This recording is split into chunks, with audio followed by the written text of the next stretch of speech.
Like looking back at your career, a lot of you don't really have you might have some battle raps, but a lot of people didn't challenge the R. They never came at you crazy. Is that because you think you intimidated MCs with your raps? Uh, Because they've been tested. The Jay-Z, LL Cool J, everybody done got tested. But you look at word up. Rakim, it hasn't really been a lot of friction. I think it's a couple things, man. I think the way I move, you know what I mean? People respect the way I move, man. A humble cat. I don't walk with my chest out. I might rhyme with my chest out a little bit, but I think they understand that's just me showing my skills and confident, cocky, little egotistical, you know what I mean, with it, little narcissistic with it, you know what I mean? But that's what it takes to make, a great MC. Like, do you turn on hip hop, like especially like some of the underground guys, like, yeah, that sounds like me. Do you hear yourself even throughout the 50 years of hip hop? Um, it's Trying to kind be of hard to humble, say. trying to be humble. Yeah. I was about to say it's kind of hard to say coming from a humble cat like myself, man. You know what I mean? But but yes, man. I hear my influences. I hear my phrases. Um, I hear my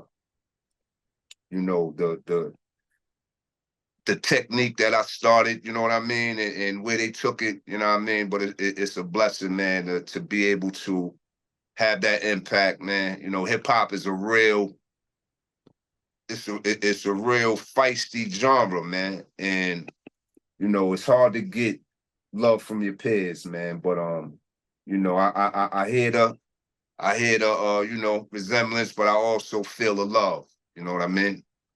What's Rakim's favorite verse? What's the one that, still makes you go, I did that?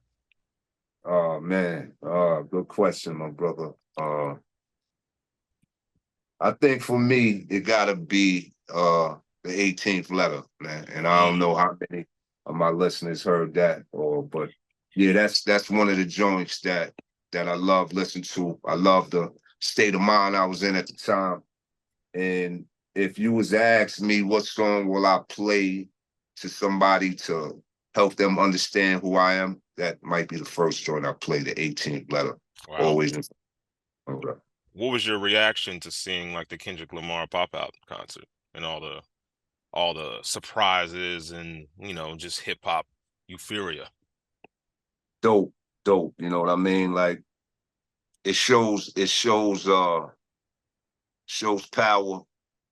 It shows what a rap artist can do, man, when he gets love and he puts his mind to it. Um I'm looking at all the footage, you know what I mean? I wish I was there, man. You know what Hmm. I mean? It was like, a moment in hip hop. The battle with him and Drake was I think important. You know what I mean? Like you got two icons in the game at the top, of their career, and they went at it.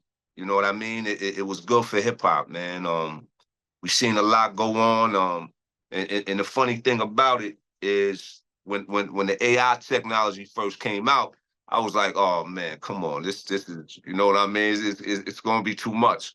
But I can't front the way Drake did it. It was entertaining. So you know what I mean? I was like, oh, okay, I can't be mad at that. That was entertaining, man. But it's dope, man, that them brothers went at it and just got it off their chest. A lot of things was put in perspective as far as what you listening to. So I salute them brothers. And yeah, man, the Kendrick performance concert was crazy. I seen something they was doing in Harlem. I seen everybody in Harlem, out in the hood. You know what I mean? We gonna be all right. So, it's powerful vibe, going on right now. The movement is crazy. And again, man, I think it was well needed for hip hop. Nice. Speaking of the West Coast, do you still have any Dr. Dre collaborations from back in the day in the vault? Drake, Like, Drake, well, yeah, I got a couple, but I was talking to Dre. Dre told me don't tell nobody what's going on. So I can't tell nobody what's going on. Know what I mean? Big no, up Dre too, man. Word up. Peace and love, man. You've been producing for a while. I know you produced on some of your previous albums. Yeah. What do you use? What does Rakim use in the lab? Well, right now I'm an MPC junkie, man. I got about 4 or 5 of them over here. Um, just got the MP XSE, and I try to stay, that's my joint. It give me a nice hip hop feel when I'm producing. It allows me to kind of move around and do the things like we like to do as hip hop producers, man. So that's like my go-to right now. Hold up. You know, DJ Premier and Pete Rock are dropping albums soon, and you like encroaching on their territory, you taking their Oh, jobs. nah, never that, man. No, that's the Kings right there. You know what I mean? Like Yeah. this album right here, like like we were speaking on. I've been producing for a long time, so this was a chance for me to produce some tracks and get my feet wet again and let the world know that I do that. The album is mostly, I did all the production on the album.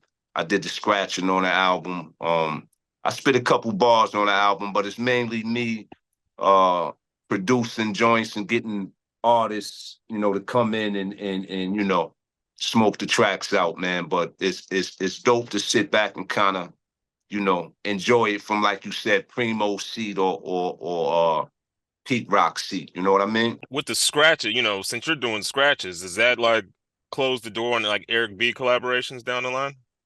Like you're a one man shop. No, I wouldn't say close the door, but it's just a good platform for me to show what I do. You know what I mean? Like, I got turntables here in my studio. I got turntables at my house.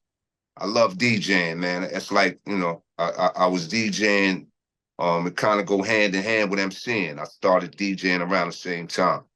But they kept pushing me towards the mic, and I kind of gravitated towards it, towards it myself. But been DJing for a long time, and again, man, it was a good time for me to show, what I do, man.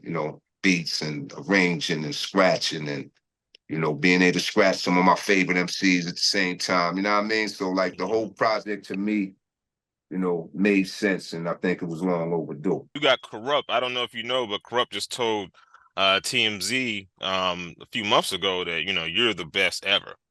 So I assume this song like fulfills like a lifelong dream for him. And then you got Master Killer, the underrated lyricist of the Wu-Tang Clan. Like Yes, sir. how did this one come about? It's dope, man. My man, Matt Markoff, man, he put a bunch of MCs in the arena. We picked the, proper tracks, or they picked the tracks they was vibing to, man, and it gelled together, man. But I gotta give Markoff, my man Matt, props for putting everybody in the building, man, and putting their ear on the project, man. Word up, he did a great job, man. Matt, Man, what up? M80, you got you got Deceased Legends, you got Nipsey Hussle, you Yes, sir. got the Prodigy of Mobb Deep. You Yes, got sir. like hardcore lyricists. You got King Crooked, Planet Asia, 38 Word. Special. Oh, I didn't Yes. see Fred the Godson. Rest in peace to him. Sky Zoo. Like this is a hard body track list. Yes, sir, man. And the way it all came together, man, was beautiful. Sometimes when I listen to it, man, you know what I mean? You can't help but get caught in the moment, man, and think about these brothers, man, and celebrate their life as you listening, man. The track with Nipsey on it, man, it's a heartfelt song, a song called Love is a Message. Word is born. Like, every time I hear it, I can't help but just think about that brother, man, what he meant to us, his contribution to hip hop, man, his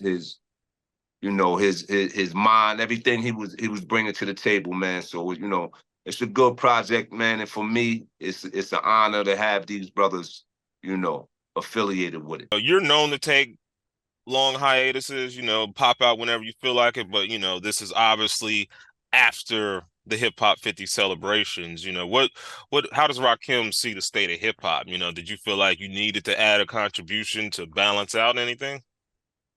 No, I didn't feel I needed to. The want is always there. You know what I mean? Just the love of music, the love of the genre. You know what I mean? I'm always want to make hip hop music. the energy that took place in the last couple years for myself, man, I've been doing a lot, and I got to take that energy and put it somewhere now. You know what I mean? Like I said, I only did a couple songs lyrically on this project we just did, but I got a project that I'm working on that's coming out. You know, after this one, man, I got Kings on it, Jazzy Jeff, you know, Primo, and that's all I'm gonna say, man. That's, you know what I mean?